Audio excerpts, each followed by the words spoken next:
My boyfriend has beef with his kid's mother and told me I can't come for Christmas but told me to leave the expensive gifts and my dog for his kids. Now I'm thinking the only gift he deserves is a breakup. Posted by you/AnySwimming2309. If you look at my post history, I, 37F, escaped a violent man a while ago and got back with an ex, 40M, who was cold but at least not violent. However, he is lazy and passive, and there was too much family drama. He has 2 kids, 8 and 10. Now, I am back in the drama. He also never told me he loved me, but that is beside the point. His kid's mom has always been awful to me, and he never stands up for me. We broke up when she screamed at me as I came with him to pick up the kids, threw me out, and he didn't say anything. It was literally my first interaction with this woman. There is no history that I know of. I don't recall ever meeting this woman, let's call her Susan, 39F, before I dated Phil, and to my knowledge, I have no mutual friends with her except my hairstylist, who is a nice woman. She honestly freaked me out, coming at me screaming during our first meeting. They have been divorced for 7 years, so it's not like it's new. Anyway, we are back together, and initially, I was invited to his Christmas dinner. I grew up in a cult and have no family since my disabled mother died. He knows this. Now, Susan is insisting that he cannot see the kids at all if I am there, so he asked me to find something else to do on Christmas.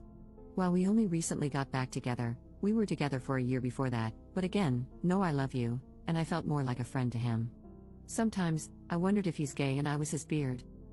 He doesn't drive, so he asked me to take him to the mall to shop for gifts. I bought expensive gifts for his kids. He wants me to take him grocery shopping, leave the gifts for his kids, and leave my dog so they can play with her, but then go away until they are gone. A friend kindly invited me over, so we are going to hang out, and now he says I am being dramatic and selfish when I tell him I am just going to get my money back for the gifts. Should I return the gifts or not? Edit. Thank you all for the kind comments, and really, the unkind comments were helpful in showing me what kindness looks like. To answer people's questions, I have only been free from my controlling, narcissistic mother for 4 years, even though we escaped the cult 10 years ago. So I am still really learning to cope. I am in therapy, but my therapist's focus has been to help me build and maintain relationships with people, so she tends to explain how to see things from the other person's perspective. Her suggestion was that I can leave but also maybe have empathy for Phil's lack of emotional intelligence and grow a thicker skin. I might need a better therapist. I was raised to believe I am worthless and don't deserve kindness. It has taken 3 years of therapy just to have the confidence to make friends and date at all. I told Phil that I am taking the gifts back, and he has been begging me to give him another chance. I am working on finding the strength to walk away. Relevant comments. Commenter. Who has primary custody of the kids? Ops response. Susan has full custody because Phil was involuntarily hospitalized during a manic episode a few years ago, before we met. She painted him as unfit because he's bipolar, and he's afraid to go to court. He also only pays child support erratically. Update 3 days later. I was shocked that everyone said my boyfriend was wrong. I really thought most people would be team baby mama and tell me I'm awful for not cooperating with being asked to leave expensive gifts and my dog for Phil's kids on Christmas, but leave the house, as I was not allowed. Because that's what most of my friends, okay, I have 5 friends, told me.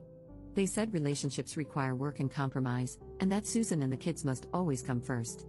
They even suggested I help cook dinner for them.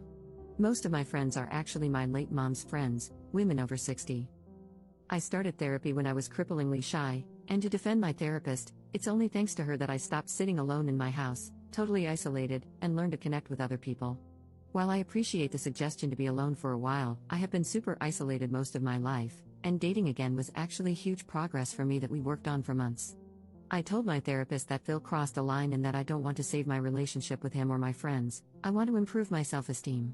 Her emphasis has always been on avoiding isolation at all costs and learning to endure other people's imperfections. She agreed that this Christmas incident was really bad. I am still processing all of this.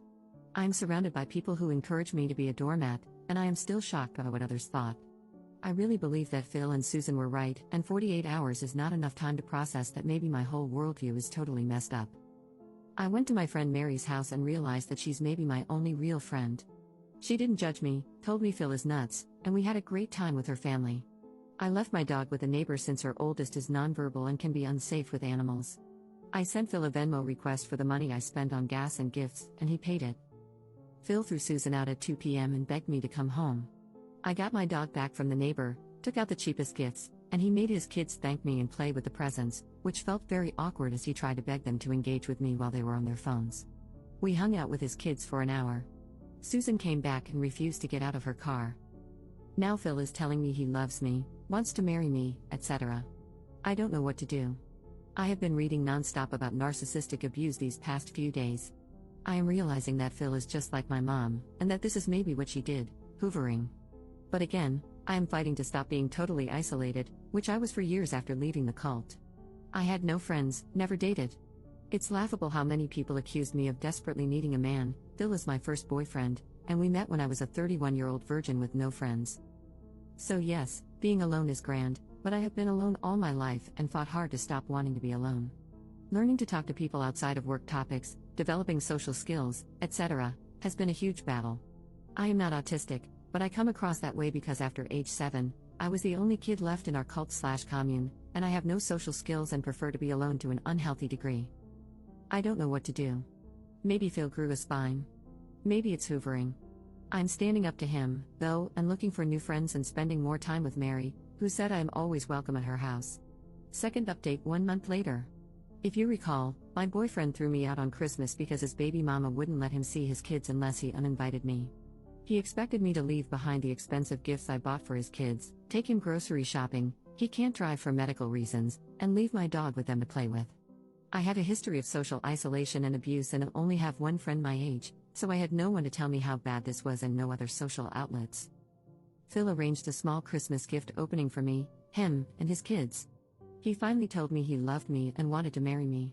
He then offered to let me move in with him but soon after asked me to buy a sofa. A few days later, I was out of gas, he got out to pump it but asked for my credit card. He wouldn't even chip in for gas, even though I drive him everywhere. A couple of weeks ago, I noticed that I was missing kitchen knives. My utensil drawer kept getting emptier.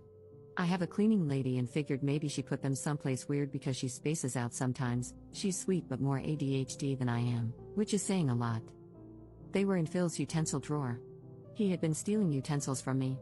For some reason, that was the last straw. Today, I blocked him. Edit. I confronted Phil about the knives when I returned his stuff. He had been taking pot brownies to work and eating them all day and needed my knives to cut them, then forgot to return them. So, on top of everything, he was doing substances at work. He took 1 or 2 each week and doesn't see the big deal. But I've also found empty food boxes in the cabinets where he ate everything and put the box back, so I think he's been stealing deliberately and will probably find more things missing. Edit 2. So apparently, this post made best of Reddit and also a YouTube channel. Questions and some lovely advice have come in. First, thank you for the kind advice and suggestions. I'm looking for a therapist who specializes in CPTSD. Sorry for the wall of text. Did I get the knives back? No, they are $10 worth of dollar store knives, and contacting Phil and risking him love bombing me when I'm still fragile is not worth $10 of crap. He would probably lie and cause drama if I did, not worth it. I need to grow up/grow a spine/ I am so desperate for a man. I was raised to believe that I cannot survive on my own. This was taught to us by our leader, an older woman who preyed on lost younger women and ran a small commune.